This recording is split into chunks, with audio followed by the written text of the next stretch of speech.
Well, one of the hottest things in the world right now is the potential sale of Warner Brothers. Of course, Warner Brothers is up for sale, and they let everybody know, put in your first bids. And so, everybody put in their first bids. Everybody being Paramount, Netflix, and Comcast Universal. Now, when they put out the call for first bids, they did mention that the first bids are not binding. And it's important that they said that because normally in contract law, let me get into the weeds here a little bit. If you make an offer and then somebody accepts the offer, whether it's in writing or not, that is a legally binding contract. Did you know that? In writing or not. So I've talked about this before. There are several. I mean, I'm oversimplifying it, admittedly, but bear with me here. Generally speaking, for a legal contract to exist, you have to have an offer. There has to be acceptance. There has to be consideration, and there has to be capacity.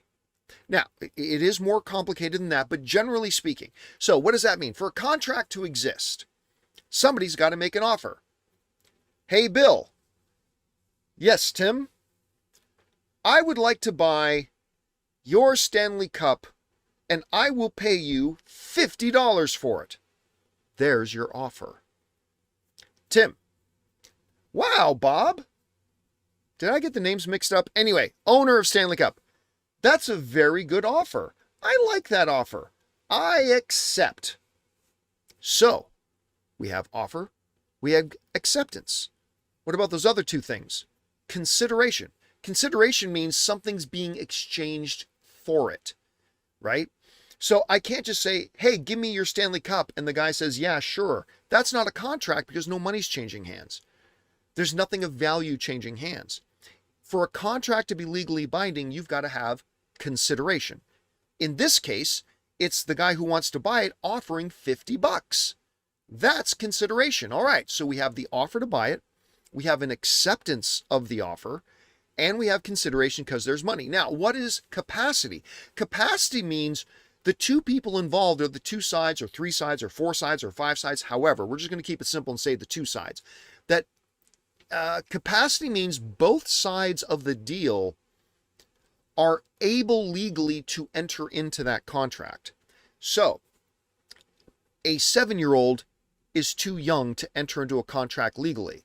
So you can offer the 7-year-old $5 for, I don't know, his $500 toy, and the kid could say, sure, doesn't matter. It's not a contract because that 7-year-old child does not have capacity. In this case, if the guy selling the Stanley Cup doesn't actually own it, well, then the guy doesn't have capacity to sell it. So therefore, it's not a legally binding contract. Now, the reason I go into all of that, and forgive me for the long diatribe there, but the reason I go into all that is because it's very important to understand that in this first round of bids, Warner Brothers made it clear the first round is non-binding. That means go ahead and make an offer, but we're not going to hold it. We're not going to hold you to it. You're not legally bound. It's just to give us an idea about what you're thinking and what kind of numbers you're thinking about, right? So the first round of offers came in. They were not legally binding, but it gave Warner Brothers an idea of how much Paramount was going to be willing to spend, how much Netflix was going to be willing to spend, and how much Comcast was going to be willing to spend. Well, Netflix, or Warner Brothers, I should say, looked at all the numbers, and apparently they didn't like the numbers. Because now, according to a report in Variety, Warner Brothers has gone back and said, okay, guys, time for the second round of bidding. Second round of bidding is binding. So if you make an offer and we accept it, you're bound to it. But just a little insight, make the numbers bigger. We're not happy with the numbers you guys presented. This is what it says in the report. They said some media mergers and acquisition teams may be working through the Thanksgiving Day weekend.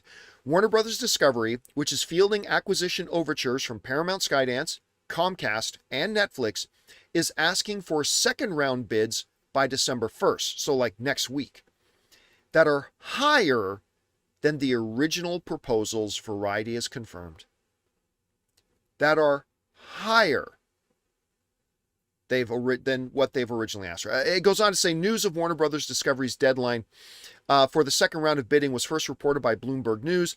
Following the submission of the new bids, the company, quote unquote, may enter a period of exclusive negotiations with one of the companies, per Bloomberg's report. The first round offers for Warner Brothers Discovery were submitted last Thursday, November 20th, from Paramount, Skydance, Comcast, and Netflix. All right.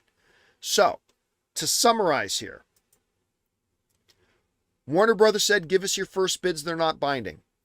Netflix, Comcast, and Paramount all sent in bids. Warner Brothers is now saying, thank you very much for the bids. Now send in your real bids. Oh, and by the way, make it better because we're not happy with the dollar amounts you're sending in. Listen, I gotta say, every time, and it's not like there have been thousands of them, but every time I followed something where it's like been first rounds of bids and then second round of bids, I can't recall ever hearing a company then coming back and saying, oh, hey, great, now make your real offers bigger. Those are cute. Those first offers you sent in, yeah, that was cute. That was adorable. But now it's time to get serious, guys. Paramount, Netflix, Comcast, time to get serious, Warner Brothers is saying. Send us your real bids. Now, here's why I find this interesting. And I could be completely wrong about this. I could be completely out to lunch. This could be way out of left field. But as Rob and I have been talking about the potential sale of Warner Brothers, we've always said we would rather Warner Brothers just doesn't sell. Like, that's our preference, but we know it's an inevitability. They're going to sell. So here are the pros and cons of, Paramount getting them, pros and cons of Netflix, pros and cons of Comcast, NBC Universal. But we'd really like Warner Brothers to not sell, but they're going to, okay? Get out of the dreamland. It's going to sell. It's going to sell. Last week, I was talking to a friend of mine, and we were kind of talking about the whole progression of this thing and, the fact that Warner Brothers turned down so many early offers that, say, Paramount gave them. Apparently, Paramount made like 3 different offers before they opened it up for bids from everybody. And some of them were pretty big dollar values, and they kept getting rebuffed. And a friend of mine said, if this drags out much longer, I'm starting to suspect Warner Brothers has no intention of actually selling. And my first reaction to that was, well, that's silly. Of course they're going to sell. That's not even a question. But the more I thought about it, the more I pondered it, I started to think that maybe he's right. Not that I don't think they're going to sell, but that if this drags on a lot longer, maybe they're not actually interested in selling. And a part of me can't help but wonder. Again, there is no basis for this. This is purely me as an individual movie fan, an outside observer, purely speculating and guessing, okay? Let me be clear about that. This is just me purely guessing. But a part of me wonders, when I heard Warner Brothers say, hey guys, send in your real bids now. None of your bids are high enough. Send in higher bids. A part of me is wondering if this is Warner Brothers giving themselves an out to not sell at all. Again, I have no basis for that. Okay? I'm just admitting clearly I have no basis for this. But to come out and say that, it almost sounds like they're preemptively giving themselves cover to say in like a couple of weeks, we fielded offers. We fielded offers. So they can say to their shareholders, hey, we tried to get you guys the best deal. But we don't feel that any of the bids that came in accurately represent the value being offered by Warner Brothers Discovery. Therefore, we think it's going to be in the company's best interest just to keep it ourselves, and we'll continue on with our plan of splitting the company in 2. of there being an Warner Brothers HBO studio side and of there being the television side, and each becoming their own two companies. We think there's going to be more value for our shareholders that way. Now, they may be right or wrong in saying that, but again, hearing this makes me wonder, as the words of my buddy pop up in my head when he was starting to doubt Warner Brothers was actually planning on selling, and then hearing Warner Brothers say, hey, yeah, none of your bids are high enough, do better. I don't know. Maybe it's complete craziness on my thought, but look. If I had to put $5 on it about whether or not I think Warner Brothers is actually going to sell, I would say yes. Okay? That is still the smart money, that Warner Brothers will sell to one of these companies. I'm just saying, I'm starting to get a little suspicious, and I could be way off base on that. Anyway, guys, question is for you. What do you think about this? Do you think that Warner Brothers is being, I don't know, difficult by telling all the bidders that they got to bid higher? Or do you think maybe, like, I'm starting to just a little bit suspect that maybe they're laying the groundwork for feasible deniability? I mean, I don't know.